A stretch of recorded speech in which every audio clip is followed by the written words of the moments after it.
Amém? Você crê que Deus pode falar com você de uma forma individual? Glória a Deus. Vamos caminhar um pouco. Por que então essa distinção, essa diferenciação de Pedro? Por quê? O que estava acontecendo nesse momento? Pedro havia acabado de negar a Jesus. Mas vamos voltar lá no comecinho, quando Pedro emprestou o seu barco para Jesus.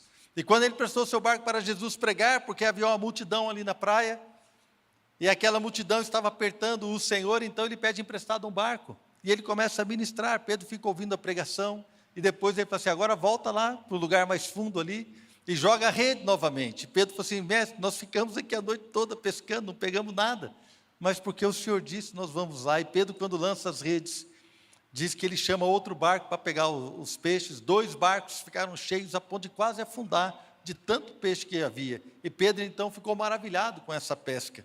E quando Pedro viu isso, ele se ajoelhou aos pés de Jesus e disse, afasta-te de mim, Senhor, porque eu sou um homem pecador. Ali Pedro começou o seu relacionamento com o Senhor numa convicção de pecado. Pedro começou o seu relacionamento com o Senhor sentindo-se indigno de estar próximo a Ele, porque ele percebeu que diante dele estava o Rei dos Reis, o Senhor dos Senhores, um homem, um profeta, o Deus Todo-Poderoso. E ele então se humilha, ele fala, Senhor, se afasta de mim, porque eu sou pecador. Mas nesse momento o Senhor vira para ele e fala assim, não temas, não tenha medo. Por quê? Porque de agora em diante você será um pescador de homens. Naquele momento então o Senhor Jesus, ele se conecta com Pedro, e ele o chama para ser alguém que vai trabalhar na sua obra. Lá em João capítulo 1 nós vemos o Senhor conhecendo também Pedro e fala assim, olha, você não vai ser mais Simão, o seu nome agora vai ser Cefas, ou Kefas, que significa pedra, que também é Pedro no grego, e Pedro significa rocha, alguém firme, alguém que não vai ser volúvel, não é? Alguém, o significado de Simão é incerto, andei procurando, algumas versões dizem que Simão significa audição, já ouvi falar também que Simão significava monte ou montanha, mas o que importa é que o Senhor mudou o nome dele para Pedro, pedra, alguém estabelecido, dando a entender que Pedro seria uma pessoa, uma rocha, alguém firme, estabelecido, alguém fundamentado, imovível, uma pedra muito grande, uma rocha, algo que seria imovível. Esta era a ideia do Senhor para Pedro, alguém com caráter, alguém fundamentado na sua palavra e no seu chamado. Então o Senhor muda o nome de Pedro. Mais um pouquinho para frente nós vamos ver nesse relacionamento. Então o Senhor Jesus mandou que os seus discípulos cruzassem ali o mar, o lago, enquanto ele ficava orando, e de madrugada uma tempestade acometeu aquele barco, e Jesus veio andando sobre as águas. Então estavam lá os 12 discípulos, dentro do barco, e quando eles olham, eles veem Jesus andando sobre as águas, um homem, e ficam atemorizados, a Bíblia diz, pensando que fosse um fantasma. E Jesus fala assim, não tenham medo, sou eu. E estavam os 12 lá, e Pedro fala, se é o Senhor, manda que eu vá andar contigo por sobre as águas. Eu nunca entendi por que Pedro falou isso. Alguém aqui depois, se você souber, você me diz. Por que Pedro falou um negócio desse? Ele estava lá dentro do barco, Jesus estava vindo andando sobre as águas, sou eu, não tenha medo. Beleza, Senhor, então vem para cá. Acabou o problema. Mas por que deu na cabeça dele de falar, se é o Senhor, me leva aí também, eu quero andar sobre as águas? Por que os outros 11 não falaram nada? Quem já pensou assim como eu? Deixa eu ver. Ninguém. Obrigado. Levanta a mão para eu não me sentir sozinho. 1, 2, 3, 4, pelo menos, maluco que nem eu. Eu falei, cara, por que ele falou isso? E nós conhecemos a história, que quando ele sai, então, o vento estava forte, as ondas estavam muito agitadas, e ele começou a afundar. E a hora que ele começou a afundar, outra coisa que eu também não entendia, porque Pedro, a gente vê lá no capítulo de João, capítulo, acho que no finalzinho do livro lá, que Pedro ele sai nadando. Quando ele vê que Jesus está lá na coisa, Pedro sabia nadar. A Bíblia mostra claramente. Então por que Pedro ficou desesperado? O Senhor me ajuda. Eu lembro uma vez, irmãos, que eu fui pescar no alto mar, foi a primeira e última vez. Na verdade, eu falei assim, não vou mais. Passei tão mal, irmão, não pescamos nada, que o barco balança. Quem já foi sabe do que eu estou falando. Tem gente que gosta, Mas eu lembro que eu fui. E naquela história nós passamos num lugar e o dono do barco, aqueles barquinhos, de pesca, ele falou assim, aqui morreu um amigo meu afogado, era pescador. E eu falei assim, mas o cara nasceu no mar, viveu no mar, pescador, experiente, o cara morreu afogado? Como assim? O cara não sabia nadar? Ele falou assim, é que quando vem uma tempestade, não importa se você sabe nadar, porque as ondas são tão fortes que chega uma hora que você não sabe se você está nadando para baixo ou para cima. Quem já levou um tombo aí da onda, quando a onda te pega muito forte, você vai rodando, você não sabe se você está indo para baixo ou se você está indo para cima. Então, em alto mar é a mesma coisa. No mar, quando há uma tempestade, o mar fica tão revolto que não importa se você sabe nadar. Se você cair ali, você vai morrer afogado. Porque a onda e a tempestade te leva para baixo, te leva para o fundo. E você, de cansado, você não suporta. Então, eu entendi essa passagem de Pedro. Quando ele começa a afundar, ele clama. Porque ali não importava se ele sabia nadar, importava se ele sabia clamar. Amém? Então Pedro soube clamar, falou, Senhor, me ajuda. Então o Senhor foi lá e tomou ele, e os dois voltaram andando, né, para o barco. Então o relacionamento de Pedro com o Senhor era assim, intempestuoso. Pedro era aquele que era estava sempre primeiro, falava antes, queria fazer tudo. Ele era aquele cara que acertava, que errava. E eu me vejo muito no apóstolo Pedro, né? Aquele que, não, deixa que eu vou, deixa que eu faço, deixa que eu subo, deixa que eu pego, deixa que eu dirijo, deixa que eu toco, deixa que eu falo, deixa comigo.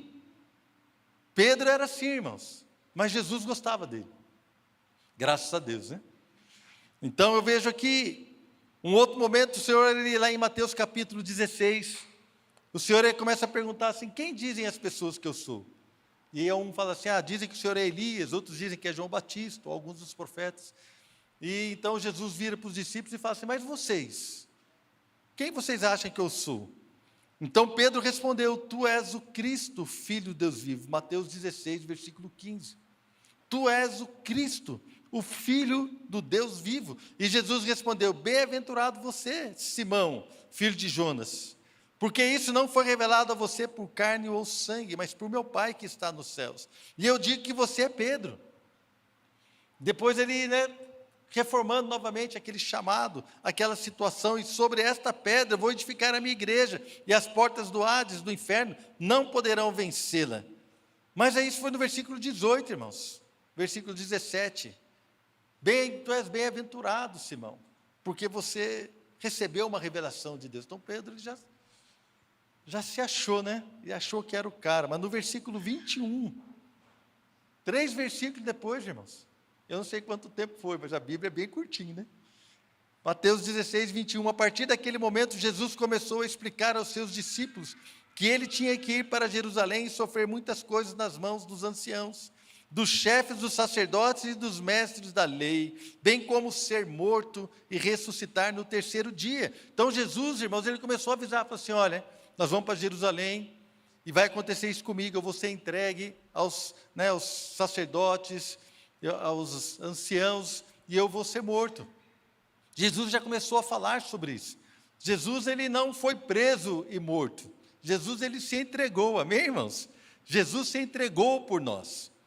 Ele mesmo ele já sabia. Ele fez isso daí.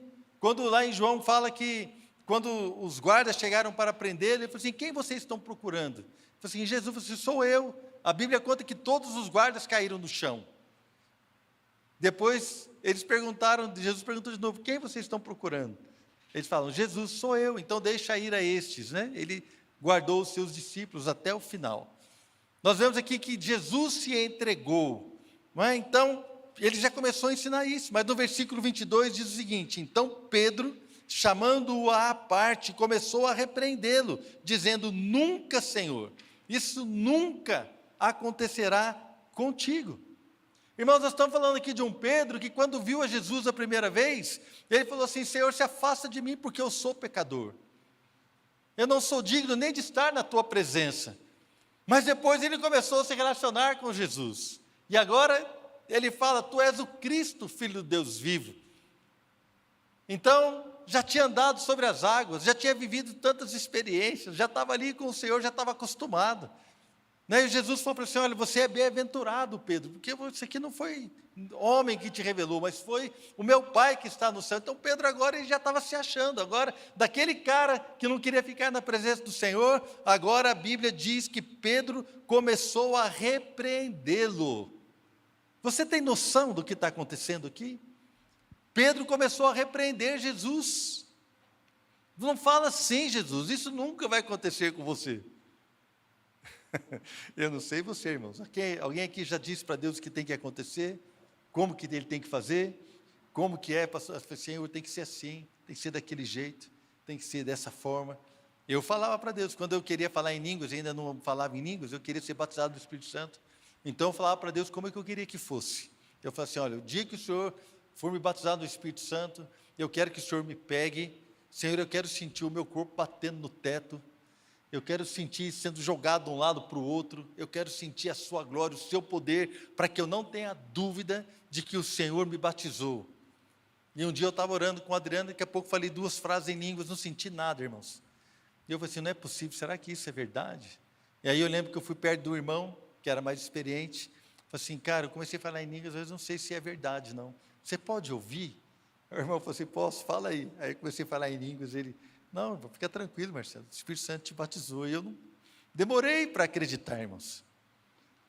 Demorei para acreditar, porque eu já tinha na minha cabeça como eu achava que tinha que ser. Tinha que ser daquela forma, cheio de poder. Por quê? Porque a minha esposa foi batizada no Espírito Santo cheia de poder. A minha esposa não tinha domínio sobre a língua dela, ela abria a boca e começava a falar em línguas. E ela ficou falando em línguas sem controle. E eu achei aquilo tão lindo, tão tremendo, falei assim, Deus, para mim tem que ser mais forte ainda. Né? Eu achava que eu sabia como tinha que ser. Mas Deus, Ele trabalha do seu jeito. E aqui então Pedro começou a dizer para Jesus o que teria que ser. Mas no versículo 23, Jesus virou-se e disse a Pedro, para trás de mim, Satanás, você é uma pedra de tropeço para mim, pois não pensa nas coisas de Deus, mas nas dos homens.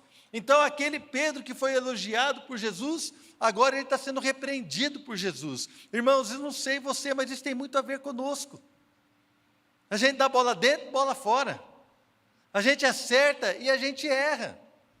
Vocês estão concordando comigo ou não? A gente acerta e a gente erra. Tem aquele dia que você, né, naquele momento, talvez numa revolução ali na sua casa, tal, e você, ao invés de levantar a voz ou de você gritar, você fica assim, sereno, calmo, e então o casal se acerta e se torna uma paz na casa, e você fica feliz. Não, hoje eu acertei, né? Mas tem um outro dia, irmãos, que por causa de uma coisinha que caiu no chão, você já vai, você já xinga, você já briga, e quando você vê, o ambiente da casa já virou, né, uma bagunça, o diabo já está passeando ali, as pessoas já começam a querer se ofender, aí você fala assim, nossa, hoje eu errei. E nós vamos assim, irmãos, infelizmente, acertamos nos negócios, erramos nos negócios. De vez em quando você fala coisas que não deveria ter falado. E muitas vezes nós falamos coisas certas, acertamos. Né? Quando você vê, você está falando, murmurando, reclamando da vida, e você sabe que nós não devemos murmurar. Nós então estamos aqui caminhando dessa forma, inconstante como Pedro. E é interessante isso, porque Deus conhece a nossa natureza, Ele quer nos levar a uma constância. Mas Ele sabe a nossa natureza, por isso que é todo dia, irmãos, nós temos que pegar a nossa cruz, né, carregar a nossa cruz, negar a nós mesmos, se nós queremos ser discípulos do Senhor. A vida é assim, então Jesus, Ele sabia disso, Ele virou para Pedro e o repreendeu, dizendo, para trás de mim, Satanás. Misericórdia. Eu imagino os discípulos, né? Tinha aquele discípulo que é mais esperto, ficava quietinho, não falava nada, ficava só observando. Aí Pedro foi lá, tanto que eu acho, imagino Pedro, quando ele acertou, ele olhando para o discípulo, sei lá, né, olhando para Tiago, está vendo? Eu recebi uma revelação. O Tiago era mais sábio, mais quieto, né? Recebi uma revelação do Pai. O Tiago ficou ali e tal. Daqui a pouco, Jesus falou assim, para trás de mim, Satanás. Eu imagino Tiago olhando para Pedro. Assim. Recebeu uma revelação do capeta agora, né, Pedrão? Ainda bem que nós não somos assim, né, irmãos? Vingativos, né? Então, lá em Lucas, capítulo 22, versículo 31, Jesus, pouco antes de ser entregue, de se entregar, ele fala, Simão, Simão, está falando com Pedro, eis que Satanás pediu para peneirar vocês como se faz com o trigo. Contudo, eu orei por você, para que a sua fé não desfaleça. Quando, porém, você se converter, fortaleça os seus irmãos. Ele, porém, respondeu, Senhor, estou pronto para ir contigo, tanto para a prisão, como para a morte. Pedro falou aqui, irmãos, eu estou pronto para ir para a prisão, ou até mesmo para a morte. Jesus respondeu, eu lhe digo, Pedro, que ainda hoje, antes que o galo cante, 3 vezes você negará que me conhece. E Pedro falou assim, não, Senhor, eu estou aqui, eu vou com você até a morte. E a Bíblia relata que todos os outros discípulos falaram a mesma coisa. Todos os outros falaram a mesma coisa. Mas por que então essa ênfase de Pedro? Porque Pedro era alguém voluntarioso. Pedro era alguém que queria acertar. Pedro era alguém que estava ali na vanguarda. Ele queria estar com Deus, ele queria. E nós muitas vezes, irmãos, entendemos que nós temos esta maneira de falar. Nós queremos estar com Deus. E eu lembro, irmãos, que eu falei para o Espírito Santo assim, olha, Senhor, se o Senhor me batizar no Espírito, eu vou orar em línguas pelo menos 30 minutos por dia para sempre. E sabe o que aconteceu, irmãos? Eu não orei em línguas 30 minutos por dia. Muitos dias eu fiquei sem orar em línguas. Mas eu disse para Deus, se o Senhor me batizar no Espírito Santo, eu vou orar todo dia, meia hora, pelo menos. E eu fico imaginando assim, Deus olhando para mim e falando assim, Ele não sabe o que Ele está falando.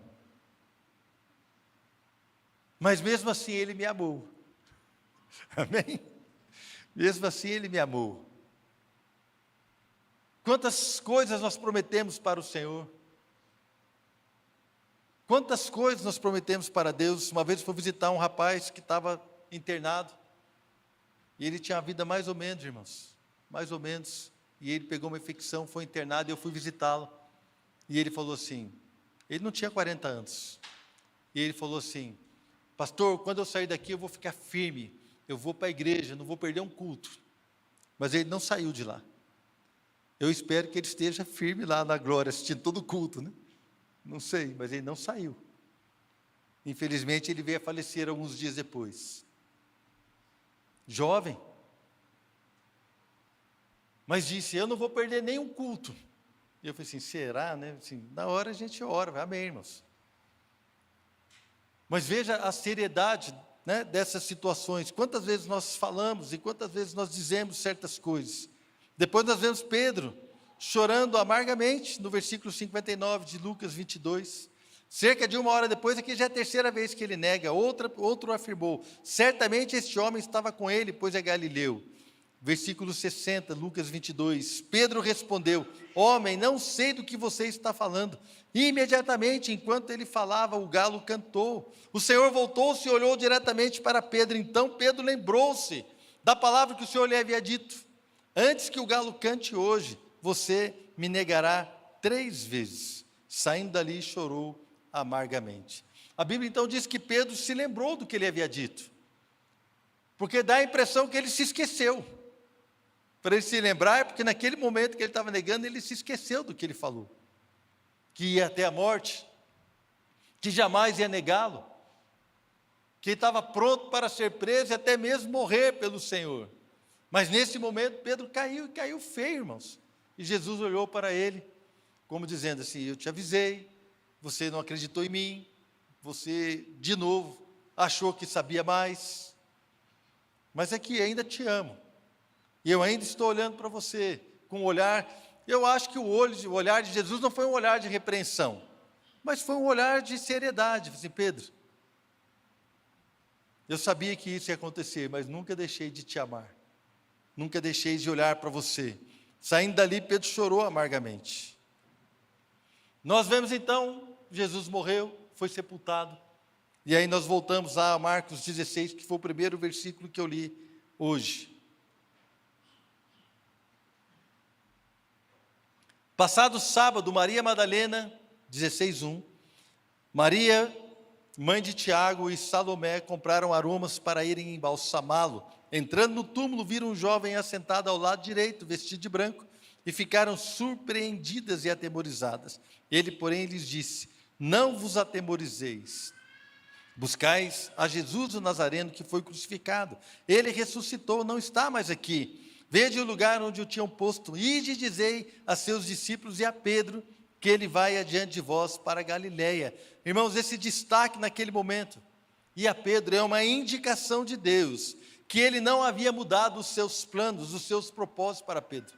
Então Deus estava indicando que ele não havia rejeitado a Pedro, Embora Pedro houvesse negado a Jesus, Deus não o estava rejeitando, estava acenando para ele, assim, olha, vai lá e mostra para Pedro que eu ressuscitei, como havia dito. Então, a boa vontade de Deus para com Pedro é o princípio da sua restauração. Então, Pedro ali tem, né, imagino quando as mulheres chegaram lá e falaram assim, olha, nós vimos o anjo, mandou dizer para vocês que Jesus ressuscitou, olha Pedro, mandou dizer para você também. Uma indagação, uma indicação, uma diferenciação, uma individualização da palavra. Pedro, você também está cotado entre os discípulos. Embora você tenha errado, o Senhor não mudou os planos para você. Embora você esteja aí talvez amargurado, né, chorou amargamente, você arrependido, você está nessa situação, mas o Senhor mandou avisar você que Ele ressuscitou, ou seja, os planos de Deus, os propósitos de Deus não mudaram. Aí vem João, né, finalzinho de João, onde nós vemos ali aquela cena da fogueira, onde o Senhor aparece ali para eles e faz uma fogueira e 3 vezes pergunta, Pedro, você me ama? E ele fala, Senhor, tu sabes que eu te amo. Então, durante 3 vezes, o Senhor vai perguntando e Pedro vai reafirmando o seu amor. Nós podemos fazer claramente, facilmente, um paralelo. As 3 vezes que Pedro reafirma o seu amor pelo Senhor, tem a ver com as 3 vezes que Pedro o negou. E as 3 vezes, então, o Senhor reafirma o seu chamado. Então, apacenta os meus cordeiros, apacenta as minhas ovelhas, você vai cuidar da igreja. E a partir dali, então, Pedro, irmãos, aquele homem que negou, diante de criadas, diante de pessoas simples, ele se torna o quê? Alguém valoroso e valente. E a igreja então começa a orar, e o Senhor promete, olha, recebereis poder ao descer sobre vós o Espírito Santo, lá em Atos capítulo 1, versículo 8. E vocês serão minhas testemunhas, em Jerusalém, na Judéia, Samaria e até os confins da terra. Pedro então recebe aquela palavra, e quando a descida do Espírito Santo vem em Atos capítulo 2, quem é que se levanta para pregar? É o apóstolo Pedro. Aquele que negou a Jesus, né, diante dos guardas, diante de criados, agora ele está diante de toda a cidade de Jerusalém, no dia de festa de Pentecostes, a cidade lotada, cheia de gente. Quando houve ali o mover do Espírito, Pedro se levanta, e ele começa a pregar, e 3.000 pessoas se convertem. Cadê aquele Pedro que havia negado a Jesus? Agora não, agora ele está fortalecido. Por quê? Porque ele está sendo alinhado ao propósito do Senhor. Em Atos capítulo 3, Pedro e João estão indo para o templo. Aí eles se deparam com um coxo de nascença, pedindo esmola, todo mundo conhece. E ele fala, não tem nem ouro nem prata, mas o que eu tenho te dou. Em nome de Jesus Cristo Nazareno, anda, levanta e anda. E aquele homem foi curado e entrou no templo, adorando o Senhor. E aí Pedro prega, e a Bíblia então diz que o número de cristãos chega a quase 5.000. Quase 5.000 pessoas ali, então, com a pregação de Pedro. E Pedro então é preso, Pedro e João são presos e levados para o Sinédrio, o mesmo tribunal que condenou o Senhor Jesus. E diante daquele tribunal, Pedro se levanta. Lá em Atos capítulo 4, versículo 8, diz assim, então Pedro, cheio do Espírito Santo, aí está a diferença daquele Pedro para esse Pedro. Aqui Pedro está cheio do Espírito Santo. Ele se levanta e diz, autoridades do povo e anciãos, visto que hoje somos interrogados a propósito do benefício feito a um homem enfermo e do modo por que foi curado, tomai conhecimento, vós todos e todo o povo de Israel, de que em nome de Jesus Cristo Nazareno, a quem vós crucificastes, e a quem Deus ressuscitou dentre os mortos, sim, em seu nome, é que este está curado perante vós. Jesus é a pedra rejeitada por vós, os construtores, a qual se tornou a pedra angular, e não há salvação em nenhum outro, porque abaixo do céu não existe nenhum outro nome dado entre os homens, pelo qual importa que sejamos salvos. E aqui, irmãos, ele nem precisou falar que conhecia Jesus, que estava com Jesus. Olha o versículo 13, ao verem a intrepidez de Pedro e João, ao verem a ousadia, a coragem de Pedro, sabendo que eram homens iletrados e incultos, admiraram-se e reconheceram que haviam eles estado com Jesus. Ali ele foi reconhecido que ele havia estado com Jesus. E aí nós vemos aqui Pedro, fortalecendo ali a igreja em Jerusalém. Daqui a pouco a igreja ela é perseguida e foge, vai para Samaria. Filipe prega em Samaria, as pessoas se convertem. Então Pedro e João vão lá em Samaria impor as mãos sobre as pessoas para que elas recebessem o Espírito Santo. Nós vamos vendo aqui a história de Pedro se desenrolando. Depois ele sai de Samaria e viaja por todas aquelas aldeias pregando a palavra. Aquele Pedro, irmãos, que estava lá desacreditado de si mesmo, mas ele estava lá. E o Senhor, então, o chamando para viver tudo aquilo que ele tinha planejado. Aqui nós estamos vendo o Pedro depois do toque do Espírito Santo. Sai pregando e testemunhando em todos os lugares. Em Atos capítulo 9, 32, diz assim: viajando por toda parte, Pedro foi visitar os santos que viviam em Lida. E ali em Lida, Pedro curou um homem que era paralítico já há muito tempo, chamado Enéas. Aí as pessoas que estavam perto chamaram ele para ir a outro lugar, para ressuscitar uma irmã chamada Dorcas, que havia falecido. Em Atos capítulo 10, Pedro prega na casa de Cornélio, é a primeira pregação aos gentios registrada na palavra. Quando Pedro vai lá na casa e se reúne com Cornélio, nós vemos um grande mover de Deus naquele lugar. Então, irmãos, Deus desejou conduzi-lo para viver o seu propósito. É por isso que há esta distinção. Fala lá para os discípulos e também a Pedro, porque Pedro estava, irmãos, talvez se perdendo ali, não entendendo que Deus ainda tinha algo para ele viver, talvez não reconhecendo ou amargurado por causa do seu erro, amargurado por causa da sua falha. Como ele prometeu que ia até a morte com Jesus, como que ele pôde negá-lo? Quando ele se lembrou disso, Jesus olhou para ele, ele se lembrou que Jesus havia dito que ele iria negá-lo, então ele se lembrou e ele chorou amargamente, ele se arrependeu profundamente, mas ele talvez não tivesse mais aquele entendimento de que Deus ainda desejava usá-lo, mas nós vemos aqui em Atos que Deus ainda desejava usá-lo para o seu propósito. Por isso essa distinção, vai lá, diz para os discípulos e a Pedro, no momento que ele mais precisava, Deus acenou para ele. No momento que ele estava mais amargurado, no momento que ele estava talvez desacreditado de si mesmo, naquele momento Deus falou com ele, falou assim: olha, vai lá e avisa Pedro que eu não mudei, que eu ainda tenho propósito, que eu ainda tenho algo para ele viver, eu ainda tenho esta situação para ele. Da mesma forma eu creio, irmãos, Deus acena para nós. Deus acena para mim, Deus acena para você, Deus chama a nossa atenção, Ele fala conosco individualmente, Deus fala conosco. Quantas e quantas vezes Deus falou comigo, irmãos, em situações familiares, em situações ministeriais, em situações de desafio. Quantas e quantas vezes Deus ministrou ao meu coração para não me deixar desistir daquilo que Ele havia proposto para eu viver. Nesta manhã, Deus está falando com algumas pessoas: não desista daquilo que Deus propôs para você. Não desista. Deus tem propósito para a sua vida. Não é? E às vezes a gente fica preocupado, vê a história de Pedro e fala assim: nossa, mas é algo extraordinário, né? E realmente é. Um apóstolo, alguém que pregou ali, foi escolhido para pregar no dia do Pentecoste. Imagina, no dia que desceu o Espírito Santo. Quantas pessoas Deus poderia levantar? Ele levantou o apóstolo Pedro. E ali Pedro pregou, depois Pedro pregou de novo no templo, e quantas pessoas foram convertidas, e nós olhamos para ele então como um ícone, né? Como alguém que foi tremendamente usado. A Bíblia diz em Atos que ele passava, e a sombra de Pedro curava os enfermos, as pessoas colocavam os enfermos, irmãos, no caminho que Pedro passava, e quando ele ia passando, a sombra de Pedro tocava nas pessoas, as pessoas eram curadas. Imagina um negócio desse, irmãos.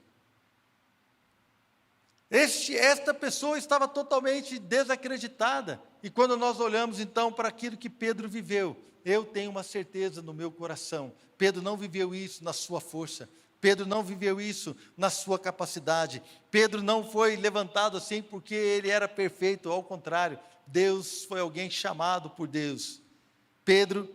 Foi alguém chamado por Deus. Pedro foi alguém que entendeu que o Senhor estava chamando para ser restaurado, e ele então creu. E ao acreditar, ele começou a andar em direção ao seu destino, ele começou a caminhar em obediência ao Senhor. Então, irmãos, eu quero dizer, não nos preocupemos com o tamanho do nosso chamado, mas vamos dar atenção às promessas que Deus tem para nós. para aquilo que Deus deseja para as nossas vidas. Irmãos, e sempre será de dentro para fora. Do começo, né, claro, né, do pequeno para o maior. Você nunca pode colocar os seus olhos naquilo que é grande. Claro que sim, pode colocar como desejando viver algo grande ao Senhor. Mas você não pode se perder nos detalhes, irmãos. Deus quer fazer algo maravilhoso, começando em nós, começando na minha vida. Dá para fazer um paralelo aqui com com Atos 1:8.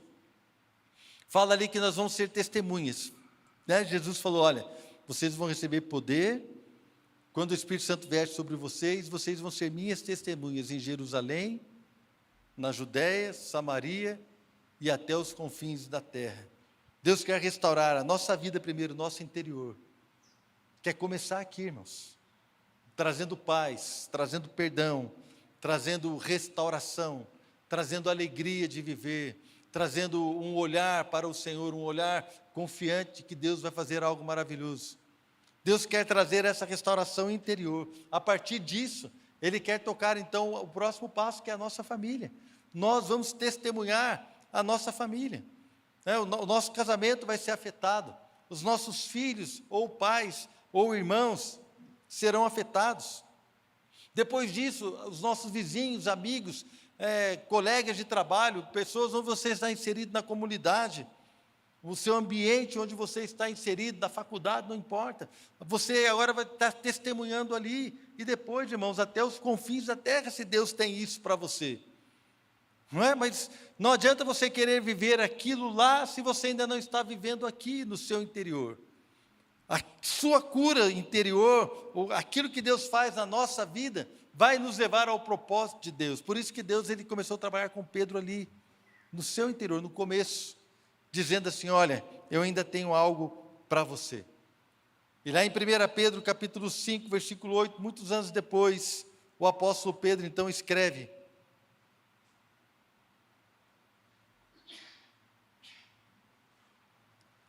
lá em 1 Pedro, eu queria que você acompanhasse comigo, capítulo 5, versículo 8.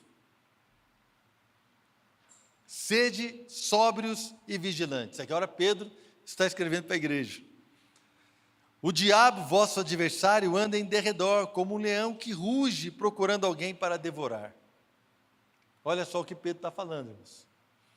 Presta atenção, toma cuidado, que o nosso adversário, ele anda procurando alguém para devorar. Qual é a nossa atitude? Resistir-lhe, firmes na fé, certos de que sofrimentos iguais aos vossos estão se cumprindo na vossa irmandade espalhada pelo mundo. Ou seja, todo mundo, queridos, todo cristão passa dificuldades e todo cristão está nessa luta. Todo cristão tem um adversário que está ao seu redor procurando tragá-lo. E as lutas que temos, as situações que vivemos, elas são comuns a todo mundo passa por isso. Mas olha, seja vigilante. Por quê? Porque Satanás está procurando derrubar você. Tudo que Pedro viveu. Jesus falou para ele assim, Pedro, Satanás pediu para peneirar vocês, mas eu orei para que você fosse fortalecido. E naquele momento, então, o Senhor guardou a vida de Pedro. Da mesma forma que Pedro está dizendo, fiquem firmes. Versículo 10. Ora, o Deus de toda a graça, o Deus de toda a graça. Pedro está dizendo algo que ele experimentou. Porque ele que negou a Jesus, ele que viveu tantas coisas, ele reconheceu que foi a graça do Senhor que o levou até aquele lugar. Então ele diz assim, o Deus de toda a graça. A graça, irmãos, tem a ver com um favor que nós não merecemos. A graça tem a ver com uma capacitação de Deus que não quer dizer respeito, nós não merecemos aquilo que fazemos ou deixamos de fazer. Ele é o Deus de toda a graça, o favor de Deus está sobre aqueles que creem. O favor de Deus é liberado para aqueles que creem. E o Senhor então quer nos levar a um propósito, a tudo aquilo que Ele preparou para nós vivermos. Então Pedro fala, o Deus de toda a graça, que em Cristo vos chamou à sua eterna glória. Como eu falei aqui durante o louvor, fomos chamados em Jesus Cristo, nós temos acesso à glória, a tudo aquilo que Deus conquistou. Deus nos chamou para sermos participantes disso.